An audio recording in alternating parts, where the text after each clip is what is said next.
600-ലധികം മരണങ്ങൾ, ആയിരക്കണക്കിന് ആളുകൾ തടവറയിൽ. ഇറാനിൽ ഇപ്പോൾ നടന്നുകൊണ്ടിരിക്കുന്നത് വെറുമൊരു ആഭ്യന്തര കലാപം മാത്രമല്ല, മറിച്ച് ലോകത്തിന്റെ ഇന്ധനവിലയും സമാധാനവും ഒക്കെ നിശ്ചയിക്കാൻ പോകുന്ന വലിയൊരു ജിയോ പൊളിറ്റിക്കൽ ഇഷ്യൂ ആണ്. ഇറാനിലെ ഈ ജനകീയ പ്രക്ഷോഭം അടുത്തൊരു ലോകമഹായുദ്ധത്തിന് വഴിയൊരുക്കുമോ? മിഡിൽ ഈസ്റ്റിന്റെ ഭൂപടം തന്നെ മാറ്റിവരയ്ക്കപ്പെടുമോ? ചരിത്രപരവും ഭൂമിശാസ്ത്രപരമായ എന്തെല്ലാം കാരണങ്ങളാണ് ഈ പ്രക്ഷോഭങ്ങൾക്ക് പുറകെ? നോക്കാം. സ്വാഗതം മറ്റൊരു വീഡിയോയിലേക്ക്. പതിറ്റാണ്ടുകളുടെ പഴക്കമുണ്ട് ഇറാനിലെ അധികാര പോരാട്ടങ്ങൾക്ക്. ഒന്നാം ലോക മഹായുദ്ധത്തിന് ശേഷം ബ്രിട്ടനും ഫ്രാൻസും ചേർന്ന് ഒട്ടോമാൻ എംപയറിന്റെ തകർച്ചയിൽ മിഡിൽ ഈസ്റ്റിനെ തരം പോലെ പങ്കിട്ടെടുത്തു. അവിടുത്തെ ജനങ്ങളുടെ സംസ്കാരമോ മതമോ ഒന്നും നോക്കാതെ അവർ മാപ്പിൽ പുതിയ അതിർത്തി രേഖകൾ വരച്ചു. ഇത് ആ പ്രദേശത്തിന്റെ രാഷ്ട്രീയ അടിത്തറയെ തന്നെ ദുർബലപ്പെടുത്തി. 1953 ഇറാൻ തങ്ങളുടെ എണ്ണ സമ്പത്തിന്മേൽ അധികാരം സ്ഥാപിക്കാൻ ശ്രമിച്ചപ്പോൾ വിദേശ ശക്തിയിൽ ഇടപെട്ട് അവിടുത്തെ പ്രധാനമന്ത്രിയായിരുന്ന മുഹമ്മദ് മൊസാഖിദിനെ പുറത്താക്കി. സ്വന്തം മണ്ണിലെ എണ്ണയ്ക്ക് മേൽ പോലും അധികാരം നൽകാതെ ഭൂപടവും ഭരണവും മാറ്റിവരയ്ക്കപ്പെട്ടതാണ് ഇറാനും പാശ്ചാത്യ രാജ്യങ്ങളും തമ്മിലുള്ള നയതന്ത്ര ബന്ധങ്ങളിൽ വലിയ വിള്ളലുണ്ടാക്കിയത്. ഇതാണ് പിന്നീട് 1979 ഇസ്ലാമിക വിപ്ലവമായി പൊട്ടിത്തെറിച്ചത്. അനന്തരഫലമായി ഇറാൻ ഒരു ഇസ്ലാമിക് റിപ്പബ്ലിക്കായി മാറി. പിന്നീട് നടന്ന ഇറാഖ് യുദ്ധത്തിൽ 1 ദശലക്ഷത്തിലധികം ആളുകൾ കൊല്ലപ്പെട്ടു എന്നാണ് കണക്ക്. ആ വേദനകളിൽ നിന്നാണ് ഇറാൻ തങ്ങളുടെ പ്രതിരോധം ശക്തമാക്കി തുടങ്ങിയത്. ഇസ്രായേലുമായി എന്നും തുടരുന്ന ശത്രുതയും ഇറാന്റെ വലിയ പ്രശ്നങ്ങളിൽ ഒന്നാണ്. ഇസ്രായേലും ഇറാനും തമ്മിൽ ദീർഘകാലമായി നിലനിൽക്കുന്ന ശത്രുതയുണ്ട്.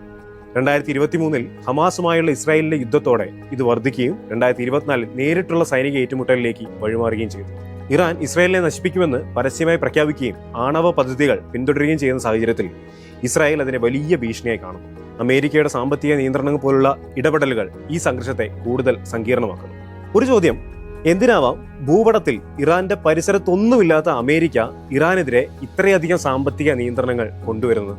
ഇറാനെതിരെ അമേരിക്ക ഇത്രയധികം കടുത്ത ഉപരോധങ്ങൾ ഏർപ്പെടുത്തുന്നതിന് പിന്നിൽ കേവലം ആണവായുധ ഭീഷണിയോ മനുഷ്യാവകാശ പ്രശ്നങ്ങളോ അമേരിക്കയുടെ ലോക പോലീസ് നയമോ മാത്രമല്ല ഉള്ളത്.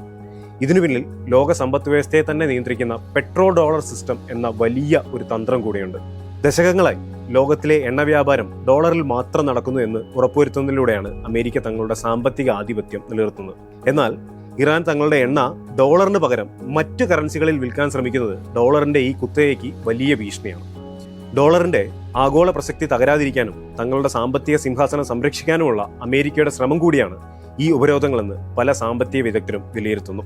അപ്പോൾ നമ്മൾ പറഞ്ഞു വന്ന ഇസ്രയേലുമായുള്ള ദീർഘകാല പോരാട്ടങ്ങളും അമേരിക്കയുടെ സാമ്പത്തിക ഉപരോധങ്ങളും ഇറാന്റെ സമ്പദ് വ്യവസ്ഥയെ പാടെ തകർത്തു എന്ന് തന്നെ പറയാം. 2024-25 വർഷങ്ങളിലെ നേരിട്ടുള്ള സൈനിക നീക്കങ്ങളും അമേരിക്ക ഏർപ്പെടുത്തിയ കടുത്ത സാമ്പത്തിക ഉപരോധങ്ങളും ഇറാന്റെ പ്രധാന വരുമാന സ്രോതസ്സായ എണ്ണ കയറ്റുമതിയെ സാരമായി ബാധിച്ചു.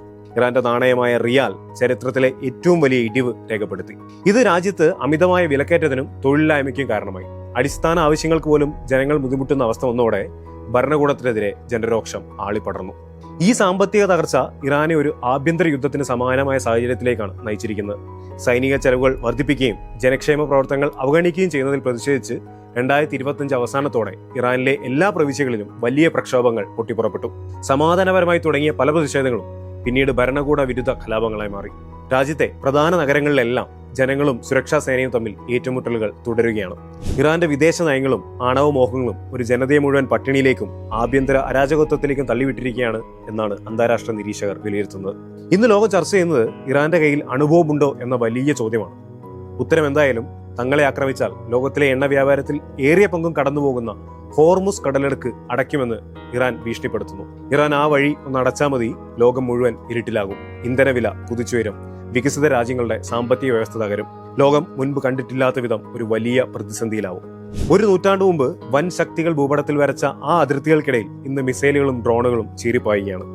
ഇറാന്റെ തെരുവുകളിൽ ഒഴുകുന്ന ചോരപ്പുഴകൾ ഒരു പുതിയ പ്രഭാതത്തിലേക്കാണോ അതോ ഭീകരമായ ഒരു ലോക യുദ്ധത്തിലേക്കാണോ വഴി തുറക്കുന്നതെന്ന് വരും ദിവസങ്ങൾ നമുക്ക് കാട്ടിത്തരും. നമുക്ക് പ്രത്യാശിക്കാം, ആയുധങ്ങളല്ല മറിച്ച് സമാധാനത്തിന്റെ ഭാഷയാവട്ടെ നാളത്തെ ലോകത്തെ നയിക്കുന്നത്.